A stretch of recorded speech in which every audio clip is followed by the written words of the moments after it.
नमस्कार आप सभी के अपने चैनल जय गुरुदेव उत्तराखंड पर एक बार फिर से बहुत बहुत स्वागत है। कामना करते हैं कि आप और आपके परिजन सभी स्वस्थ होंगे। इसी कामना के साथ आइए बढ़ते हैं आज के इस दिव्य क्रमांक की ओर।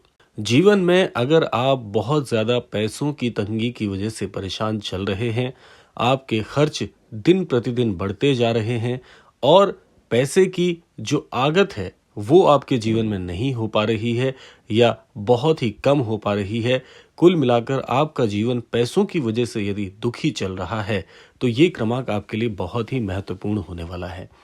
क्योंकि आज के इस आधुनिक युग में बिना धन के अपने जीवन में यापन कर पाना थोड़ा सा मुश्किल हो जाता है। तो इसीलिए हर व्यक्ति को पहली चाह यही रहती है कि कम से कम सुख और समृद्धि से अपना जीवन यापन कर सकें। तो जब ऐसी परेशानी से आमना सामना होता है तो उस समय मनुष्य पूरी तरह से टूट जाता है कि आखिर मुझे क्या करना चाहिए।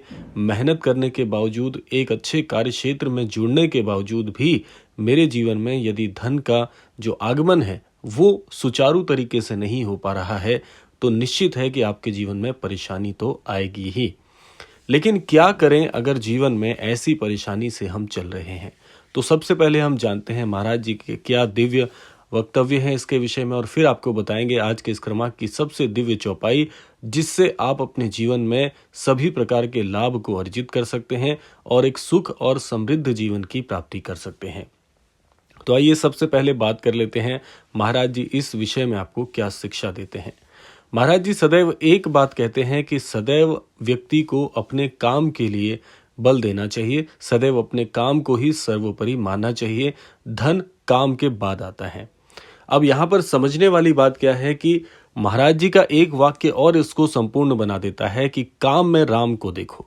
यानी कि जो भी काम आप करते हैं, ईश्वर की कृपा से, आपकी कार्यकुशलता के अनुसार, आपकी शिक्षा के अनुसार जो भी कार्य क्षेत्र आपको मिला है, चाहे आप किसी भी काम में क्यों ना कार्यरत हों, चाहे आप सरकारी नौकरी पेशा हों, चाहे आप प्राइवेट नौकरी पेशा हों, चाहे आप अपने किसी कार्य क्षेत्र से जुड़े हों, आप व्यवसायी हों, छात्र हों, आप जो कोई भी हों, जिस भी काम में आप अपने जीवन को चलाने के लिए कर रहे हैं, उस काम में आपको हमेशा प्रभु के दर्शन करने चाहिए।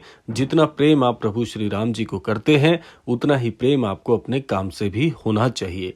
तब आप एक चीज की पूरी तरह से आश्वस्तता को प्राप्त करते हैं कि जब आप अपने काम में ही ईश्वर को देखना शुरू करते हैं तो भले उस काम में कैसे गलती हो सकती है। और जब हर काम आप बहुत ही महत्वता के साथ करेंगे तो आपके हर काम का जो निष्कर्ष है वो बहुत ही सकारात्मक निकलेगा। तो महाराज जी यही आपको सिखाना चाहते हैं कि हमेशा अपने काम को मन से करें और अपने काम में ईश्वर के दर्शन करके उसको आप करेंगे तो आपको हर काम में विजय की प्राप्ति होगी। लेकिन कई लोगों का यहाँ पर यह भी प्रश्न आता है कि हम अपने काम में पूरी ईमानदारी से और एक अच्छे भाव से अपने काम को करते हैं, लेकिन उसके बावजूद भी हमारे बहुत सारे काम बिगड़ जाते हैं और जिसकी वजह से हमारे जीवन में धन की कमी का अनुभव होने लगता है। तो इसके लिए क्या करें?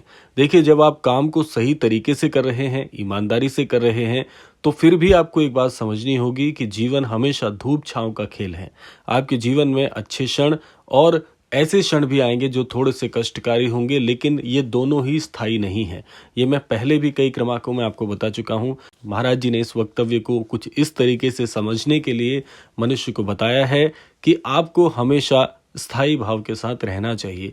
ना तो ये क्षण कभी पहले था और पहले ऐसा ही रहेगा, और ना ये क्षण जो अभी आपको थोड़ा सा कठिन लग रहा है ये भी हमेशा स्थायी रहेगा। तो कुछ भी स्थायी नहीं है, ना सफलता, ना असफलता, ना सुख, ना दुख। इसीलिए हर भाव के लिए अपने आप को एक स्थिर समभाव की ओर आपको रखना चाहिए। जब आपके हृदय में ये भाव जागृत हो जाता है तो फिर आपको फर्क नहीं पड़ता कि जीवन के किस दौर से आप गुजर रहे हैं। हर क्षण, हर पल आपको ऐसा लगेगा कि ईश्वर आपके साथ है, मंगलकारी और मंगलमयी आपका जीवन हो जाएगा। तो सबसे पहले स्थायी भाव लाने के लिए ईश्वर की शरणागत आपको आना चाहिए।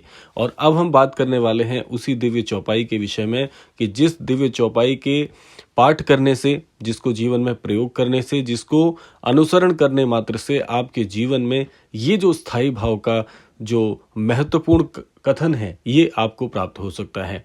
क्योंकि देखिए, इसके लिए भी बहुत से लोग प्रयास करते हैं कि ऐसा भाव मन में जागृत कैसे करें। उसके लिए कुछ नियम होंगे, कुछ ऐसी चीज़ें होंगी जिनके प्रयोग से आप इस भाव तक पहुंच पाएंगे। तो वो है ये वाली चौपाई जो आज के इस क्रमांक में हमने शामिल की है। इस चौपाई को आपको बड़े ही श्रद्धा और भाव से करना चाहिए। और सबसे पहले इस चौपाई को बताने से भी पहले मैं आपको ये बताना चाहूँगा कि जब तक हृदय में विश्वास नहीं है तब तक आपके किसी काम में मन नहीं लगेगा। अगर आपके हृदय में ये विश्वास है कि इस काम को करने से मेरे जीवन में परिवर्तन आएगा, इसके लिए मैं पूरी तरह से आश्वस्त हूँ, तब जाकर आप किसी भी नियम को अपनाएंगे, तब जाकर आप किसी भी नियम को करेंगे तो वो नियम आपको सटीक तरीके से आपके जीवन में काम करता हुआ नजर आएगा।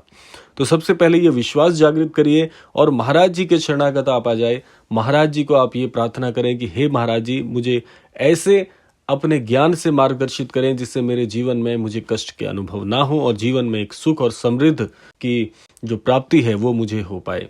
इस भाव से यदि आप इस प्रयोग को करेंगे, निसंदेह आपको कहीं पर किसी प्रकार की मुश्किल का सामना नहीं करना पड़ेगा। जीवन मंगलकारी होगा। प्रभु श्री राम जी की कृपा आपको मिलेगी, प्रभु श्री हनुमान जी की कृपा आपको मिलेगी और निसंदेह महाराज जी का साथ तो आपके साथ हमेशा रहेगा ही। तो आइए अब जान लेते हैं वो दिव्य चौपाई कौन सी है। बड़े ध्यान से इसको आपको सुनना है, फिर बताएंगे इस चौपाई को करने के नियम क्या हैं। सबसे पहले आप ये चौपाई सुन लीजिएगा। चौपाई है, मंगल भवन मंगल हारी,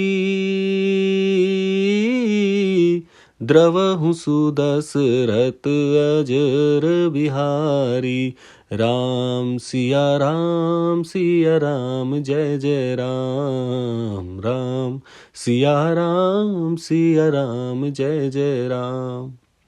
ये जो दिव्य चौपाई है, इसमें प्रभु श्री राम जी के चरित्र का वर्णन किया गया है कि किस प्रकार से प्रभु श्री राम जी की शरण में आने के बाद सारे अमंगल मंगल में परिवर्तित हो जाते हैं और आपको एक बहुत ही अद्भुत जीवन की प्राप्ति होती है। और वैसे भी ये बात पूरी तरह से निश्चित है कि महाराज जी और प्रभु श्री राम जी की शरण में जो भी आएगा उसके जीवन का कल्याण होना तो तय ही है। अब आप जान लीजिए कि इस चौपाई को यदि आप करना चाहते हैं तो इस चौपाई को करने के लिए क्या नियम है। देखिए, इसके लिए आपको किसी विशेष पर्याय की आवश्यकता नहीं है।